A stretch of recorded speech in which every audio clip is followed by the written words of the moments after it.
ETF index mutual funds నేర్చుకుని stock మార్కెట్లో రాణించాలనుకుంటున్నారా? వెంటనే ఈ నెంబర్కి కాల్ చేయండి.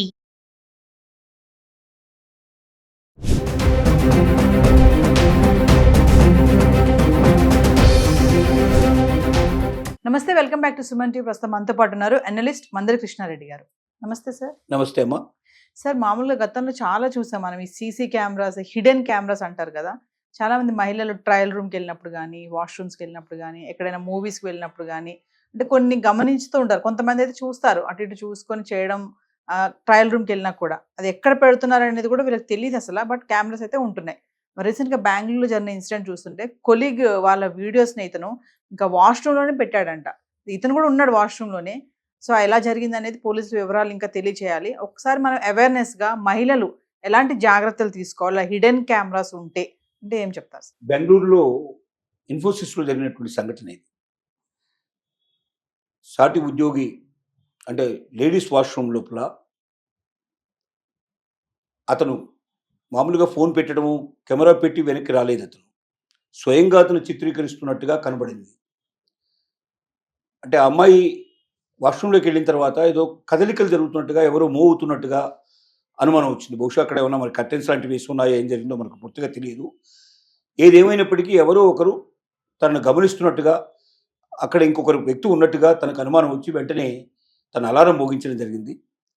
మొత్తం సాటి ఉద్యోగస్తులు వచ్చారు, పట్టుకున్నారు. అతను కూడా సీనియర్ అసిస్టెంట్గా పనిచేస్తున్నాడు దాంట్లో. అతను మహారాష్ట్రకు చెందినవాడు. అతను పట్టుకున్నారు. అతని ఫోన్లో చూస్తే ఇంకా వేరే గతంలోనే రికార్డ్ చేసినటువంటి వీడియోలు కూడా కొన్ని కనబడ్డాయి, వేరే వాళ్ళవి కూడా. అంటే అది అతనికి ఒక అలవాటుగా మారిపోయింది. బలహీనతలు ఇవన్నీ మనిషిలో ఉండేటువంటి బలహీనతలు, ముఖ్యంగా సెక్సువల్ వీక్నెసెస్ చాలా ఎక్కువ ఉంటాయి. అలాంటి వీక్నెస్లో కొంతమందికి ఉండేటువంటి వీక్నెస్ దాచుకోలేరు. అది సమాజం అంతా తనని చీకొడుతుందని తెలుసు, పట్టుకుంటే చాలా డేంజర్ అని తెలుసు, ఉద్యోగం ఓడిపోయే అవకాశాలు ఉన్నాయని తెలుసు, తన జీవితానికి ముప్పు వస్తుంది, తనకు భవిష్యత్తే ప్రశాంతకంగా ఉంటుందని తెలిసినా కూడా ఆ పని ఎందుకు చేస్తారంటే ఆ క్షణంలో చేయకపోతే దాన్ని వాళ్ళు నిలబడలేని పరిస్థితి ఏర్పడుతుంది, ఉండలేరు వాళ్ళు. అది సైకలాజికల్గా కొంతమందికి ఉండేటువంటి బలహీనతలు. ఈ బలహీనతలే మనకు జీవితంలో కొంతమంది దొంగతనం చేయకుండా ఉండలేరు, కొంతమంది సెక్సువల్ డిసార్డర్స్ ఉండేవాళ్ళు ఆ పనులు జరుగుతుంటే చూడాలనే కోరికతో తాపత్రతో ఉండేవాళ్ళు ఉంటారు. కొంతమంది దాన్ని పాల్గొంటే తప్ప తమకు తృప్తి లేని వాళ్ళు ఉంటారు. రకరకాల పద్ధతిలో ఉంటారు. అందులో భాగం దీనిలో ఇతను చేసింది చిత్రీకరించడం అనేది జరిగింది. సహజంగా మహిళలకి అంటే సరే, తర్వాత పోలీస్ స్టేషన్లో అతను అప్పచెప్పారు, దాని మీద ఎంక్వైరీ జరుగుతుంది, తర్వాత కోర్స్ ఆఫ్ యాక్షన్ జరిగిపోతుంది. కానీ మనం చెప్పగలిగే విషయాల్లో ఏంటంటే ముఖ్యంగా మహిళలు ప్రతి క్షణం చాలా జాగ్రత్తగా ఉండాల్సిన అవసరం ఉంది.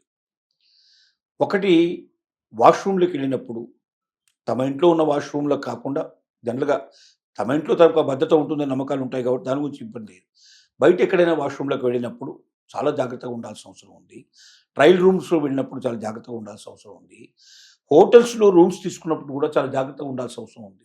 ఎందుకంటే హోటల్స్ అనేవి రోజు జనాలు వచ్చిపోతూ ఉంటారు. కొంతమంది యజమానులు లేకపోతే అక్కడ పనివాళ్ళు చేసే పనులు ఏంటంటే రహస్యంగా ఎక్కడైనా సరే ఫోన్లలో ఇవ్వాలి, చేతిలో ఫోన్ ఉంటే చాలా చిత్రీకరించే అవకాశం ఉంది. అది ఎక్కడైనా హాల్లో కనపడకుండా ఎక్కడైనా పెట్టడం. రెండోది, రకరకాలైనటువంటి కెమెరాస్ ఇప్పుడు వస్తున్నాయి, రహస్యంగా ఉండేటువంటి వెబ్ కెమెరాస్ వస్తున్నాయి. ఈ కెమెరాస్ ఎలా ఉంటాయంటే మనకు అక్కడ ఏదైనా అలంకరణ చేసినట్టుగా కనబట్టేట్టుగా, ఆ టీవీ మీద ఏదైనా ఒక ఐటెం పెట్టినట్టుగాను, లేకపోతే గోడకి ఏదైనా ఒక ప్రతిమ పెట్టినట్టుగా కానీ, ఇలాంటి వాటిల్లో కూడా కెమెరాలు పనిచేసే అవకాశాలు ఉన్నాయి. కాబట్టి తమకు అందుబాటులో ఉండే వస్తువులను వీలైనంత వరకు నిశ్చితంగా పరిశీలించాలి. అది కరెంటు మొత్తం తీసేసి చూసినప్పుడు ఇలాంటిది ఉంటే కొన్ని బ్లింకింగ్స్ వచ్చే అవకాశాలు ఉంటాయి. అలాంటి వాటి కూడా మనం తెలుసుకునే అవకాశాలు ఉంటాయి. అలాగే ముఖ్యంగా వాష్రూమ్లలో 1-10 సార్లు ఎక్కడైనా ఏదైనా ఫోన్లు పెట్టడం కానీ, లేకపోతే ఏదైనా కెమెరాలు ఉండే అవకాశం ఉంది కానీ చెక్ చేసుకోవాల్సిన అవసరం ఉంది.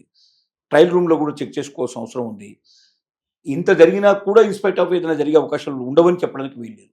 కానీ తమ వంతు తమకు అవకాశం ఉన్న వరకు ఎక్కడైనా సరే గుడ్డిగా వెళ్ళిపోయి గుడ్డిగా చేసే ప్రయత్నం జరగకూడదు. తప్పనిసరిగా ఏదైనా తమకు ఆపద సంభవించే అవకాశం ఉందా అని దృష్టితోటే ఉన్నట్టయితే మహిళ తనను తను కాపాడుకోవడానికి అవకాశాలు చాలా ఎక్కువ ఉంటాయి. కొన్ని మనం చూస్తూ ఉంటాం, అప్లోడ్ అవుతున్నటువంటి సోషల్ మీడియాలో అప్లోడ్ అవుతున్నటువంటి వీడియోలు, ముఖ్యంగా పోర్న్ వీడియోస్ విపరీతంగా వస్తూ ఉన్నాయి. తర్వాత మార్ఫింగ్ వీడియోస్ చాలా ఎక్కువ వస్తున్నాయి. కొత్త వాళ్ళకి ఎవరికి మన ఫోటోలు పంపించడం కానీ, మన ఇన్ఫర్మేషన్ పంపించడం కానీ ఎట్టి పరిస్థితుల్లో చేయకూడదు మనం. ఎందుకంటే ఈ ఫోటో మనం పంపించేది మంచి ఫోటో అయినా మార్ఫింగ్ అయిపోతే అది ఏ స్టేజ్కి వస్తుందో మనకు తెలియదు. ఎస్. చాలా మందికి ఏంటంటే వాట్సాప్లో ఇట్లా వాళ్ళ ఫోటోలు పెట్టుకోవాలని కోరుకుంటుంది. చాలా అందంగా ఫోటోలు పెట్టుకునే ప్రయత్నం చేస్తూ ఉంటారు. కానీ ఇది ఎదుటివాడికి అస్త్రంగా దొరికే పరిస్థితులు ఉంటాయి. గ్రూపులలో చేరుతూ ఉంటారు. ఆ గ్రూప్లో చేరినప్పుడు ఆటోమేటిక్గా వాళ్ళకి సంబంధించిన వాట్సాప్లో వాళ్ళ ఫోటో కనపడుతుంది. ఆ ఫొటోస్ని తీసుకొని మార్ఫింగ్ చేసి వాళ్ళ నెంబర్కి దాన్ని పెట్టేసేసి, ఎందుకంటే గ్రూప్ కొట్టంగానే గ్రూప్ లోపల అందరి నెంబర్లు కనబడతాయి. ఆ నెంబర్ల ద్వారా వాళ్ళ నెంబర్ తెలుసుకొని వాళ్ళకు మెసేజ్ పంపించేసి ఇండివిజువల్గా వాళ్ళ ఒక్కరిని టార్గెట్ చేసి వాళ్ళు నడిపించే ప్రయత్నాలు కూడా జరుగుతున్నాయి. ఎస్. వీలైనంత వరకు సోషల్ మీడియాలో ఫోటోలు పెట్టుకోకుండా ఉండడం చాలా ఉత్తమమైన విషయం. మనం మనంతట మనమే ఇబ్బందులు కొని తెచ్చుకోకుండా ఉండడానికి ప్రయత్నం చేయడం మంచిది. మన వివరాలు ఎంత తక్కువగా గోప్యంగా ఉంచుకుంటే అంత మంచిది. ఎస్. మనం అందరికీ కనబడాలని, మనలో ఉన్న ప్రతిభలు అందరికీ తెలియాలని మనం అనుకుంటాం. ఒకవైపు ప్రయత్నం చేస్తుంటే ఇంకోవైపులో మన బలహీనతను ఆసరాగా చేసుకొని మనల్ని ఏ రకంగా బందీ చేయాలి, మనల్ని ఏ రకంగా లోపరుచుకోవాలి, మన నుంచి బెనిఫిట్స్ మ్యాక్సిమం ఎలా పొందాలని ఆలోచించేటువంటి మూర్ఖులు, కొంతమంది ఆలోచించేటువంటి స్వార్థపరులు, దుర్మార్గులు ఈ దేశంలో చాలామంది ఉన్నారు. కాబట్టి వీటన్నిటిని దృష్టిలో పెట్టుకుని సమాజంలో దృష్టిలో పెట్టుకుని మనం వెళితే చాలా తక్కువ ఆపదల్లో పడతాం. మనం వీలైనంత వరకు బయటపడడానికి పాసిబిలిటీస్ ఏర్పడతాయి. ఇవన్నీ జాగ్రత్త పడాల్సిందిగా మనం విజ్ఞప్తి చేస్తున్నాం. Thank you.